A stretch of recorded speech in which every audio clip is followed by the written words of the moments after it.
7. Forgotten medieval crops that outperform potatoes and can still feed you today in hard times. Before the potato was introduced to Europe in the late 1500s, people across the continent depended on a wide variety of hardy crops that we rarely think about today. Long before tubers from the Andes became staples, medieval gardens were full of roots, grains, and greens, like parsnips, peas, cabbage, salsify, and ancient wheats. Plants that sustained families through cold winters and lean seasons when fresh food was scarce. These crops were not only reliable, but they were nutritious, resilient, and often easy to grow without modern tools or fertilizers. In this video, we are going to explore 7 forgotten medieval plants, true historical survivors that can still feed you and outperform potatoes in tough times, teaching us how to grow smarter and live more resiliently today.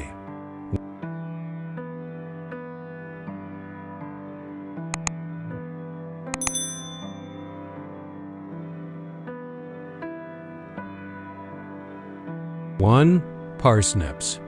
The sweet root the Middle Ages loved. Long before the humble potato arrived in Europe, parsnips were one of the most reliable vegetables in the medieval diet. Farmers of the Middle Ages grew parsnips because they were hardy, tolerant of cold weather, and could be left in the ground through the winter, slowly sweetening as frost touched their roots.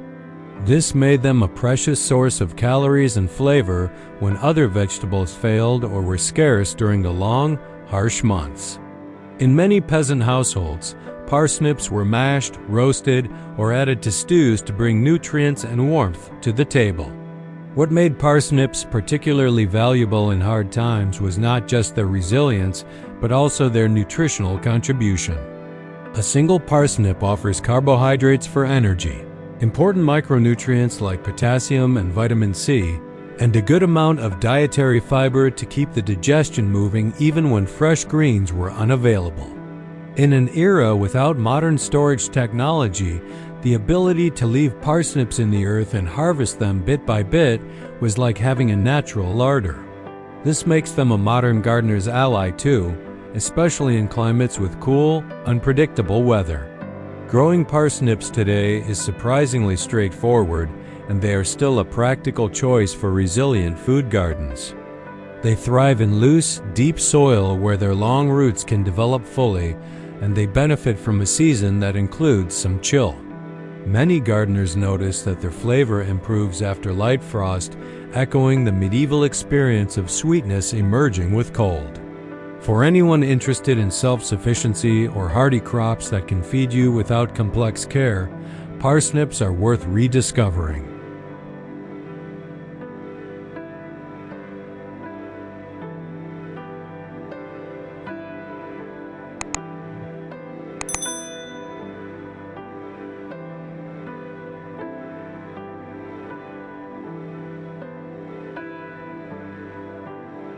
Two, salsify and scorzonera, forgotten taproots with potential. Salsify and its close cousin scorzonera might be unfamiliar names to many modern gardeners, but these plants once stood among the forgotten staples of European gardens. Often called the oyster plant because of its unique flavor when cooked, salsify produces a long, cream-colored root that stores well and tastes rich and earthy. Scorzonera, sometimes called black salsify, is a similar plant with a darker root and equally impressive hardiness. Both were grown and eaten before potatoes became the dominant root in Europe. These roots were valuable because they were cold-tolerant and easy to harvest in cool seasons when other crops were gone. Gardeners could sow them in early spring, and they would establish quickly, offering a long window of harvest. The leaves and young shoots are also edible, adding an extra layer of utility that medieval foragers appreciated. While they never reached the fame of parsnips or carrots, their ability to thrive on modest soil and in cooler conditions makes them great candidates for gardeners facing unpredictable weather patterns today. Reintroducing salsify and scorzonera to modern plantings brings both nutritional diversity and resilience to your food forest or vegetable patch. Their roots are rich in carbohydrates and offer a unique texture that complements soups, roasts, and casseroles. Because they are perennial or biennial in many conditions, they can keep producing without the intensive care many modern crops require. For anyone exploring forgotten crops that can still feed you in hard times, these taproots deserve a second look.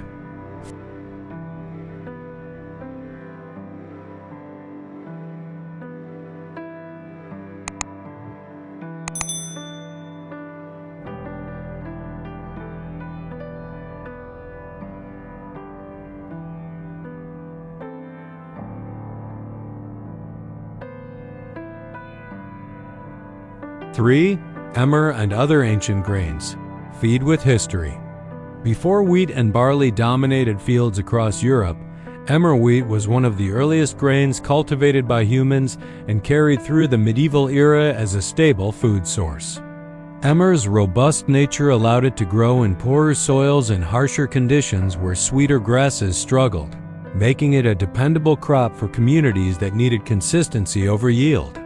Although largely replaced by higher-yielding modern wheats, emmer still survives in pockets of Italy, the Caucasus, and parts of Africa, and is celebrated today for its rich flavor and historical roots. In addition to emmer, other grains like rye and barley played essential roles in medieval diets, especially in northern climates where cold and poor soils made other crops unreliable. Rye, in particular, thrives in marginal soil and colder conditions, which is why it was bread's backbone for many peasant families. Barley, too, was versatile, not just for food but for brewing, animal feed, and even medicinal uses. These grains might not be as calorie-dense as potatoes, but their dependability in adverse conditions made them true survival staples. For gardeners and small-scale farmers today, exploring ancient grains like emmer, rye, and barley brings both food security and biodiversity back into your fields. These crops typically require fewer inputs and are more tolerant of extreme weather than many modern wheat strains. In hard times or changing climates, their resilience can mean the difference between a failed field and a harvest that sustains your family. Reintroducing medieval grains to your planting calendar is both a tribute to history and a smart step toward sustainable growing.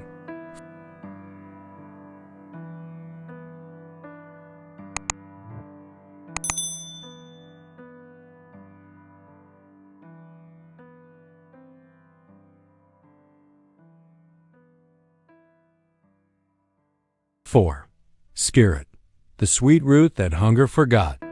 Skirret is one of those forgotten root vegetables that sustained people long before the potato became king in Europe.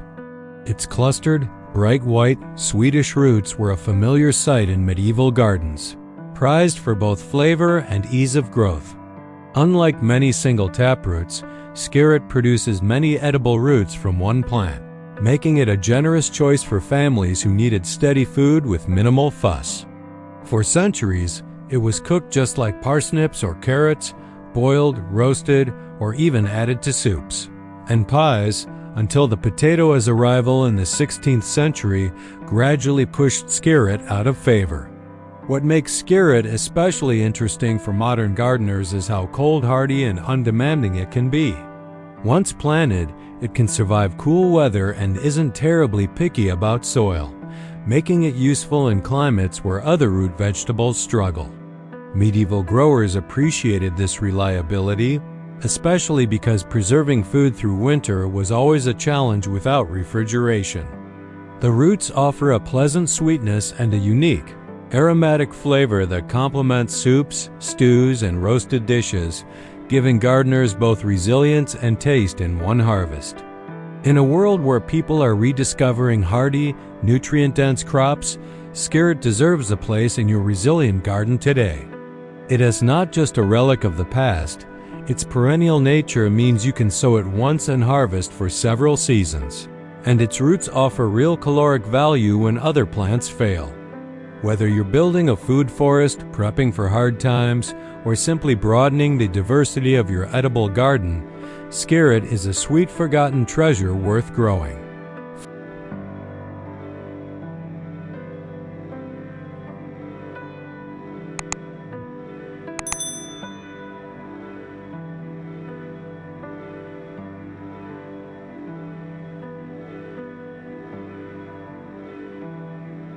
5. Alexanders, the wild green that fueled spring. Alexanders, once commonly grown in medieval kitchen gardens, is an edible plant whose value came from its early season harvest and robust flavor. Before modern greens like spinach and lettuce became widespread, gardeners harvested Alexanders in spring when fresh greens were scarce. Its stalks taste somewhat like a blend of celery and parsley, and both leaves and stems were eaten cooked or raw, adding vital vitamins and fresh flavor to medieval diets. Because it sprouted early when other vegetables were still dormant, Alexanders was essential for getting vital nutrients after long winters. One reason Alexanders was cherished is how hardy and versatile it is, thriving in temperate regions with minimal care.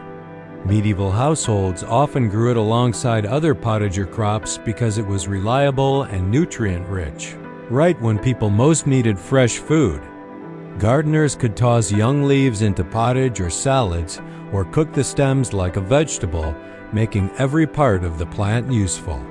Its bold, aromatic taste helped brighten meals that otherwise might lack freshness and variety.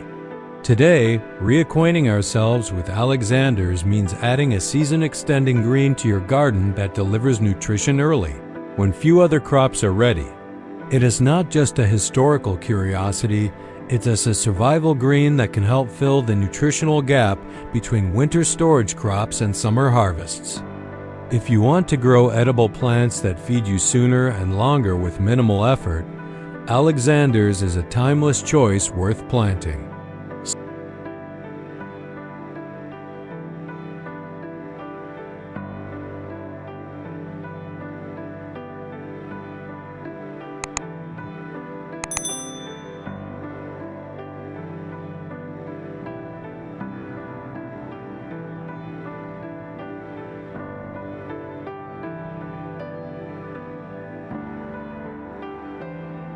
Six. Peas. Protein and resilience in a climbing pod. Peas are one of the oldest cultivated vegetables in Europe, and in the Middle Ages they were an everyday staple that supplied both calories and essential protein. Grown in gardens and fields across the continent, peas were eaten fresh in spring or dried for winter use, making them valuable year-round. In medieval markets, vendors famously called out fresh peas off the vine, because people eagerly sought them as soon as they were available. Dried peas were often boiled into thick soups or pottages, which could feed a family through cold months when fresh produce was scarce. What sets peas apart from many other crops is how nutritious and flexible they are. Not only do they provide carbohydrates, but they also deliver a decent amount of protein for a plant food, helping to balance medieval diets heavy in grains. Gardeners could grow different types, from shelling peas to field peas or vining sugar peas, and store the surplus for later. Peas were often paired with grains and vegetables in hearty dishes that kept people nourished through lean seasons. In modern gardening, peas remain a smart choice for both soil health and food security. Their ability to fix nitrogen, pulling it from the air and adding it back into the soil, benefits the entire garden ecosystem, reducing the need for artificial fertilizers. Whether you're just starting out or planning a resilient food garden, peas are a dependable crop that offers nutrition, soil improvement, and continual harvests, just as they did in medieval times.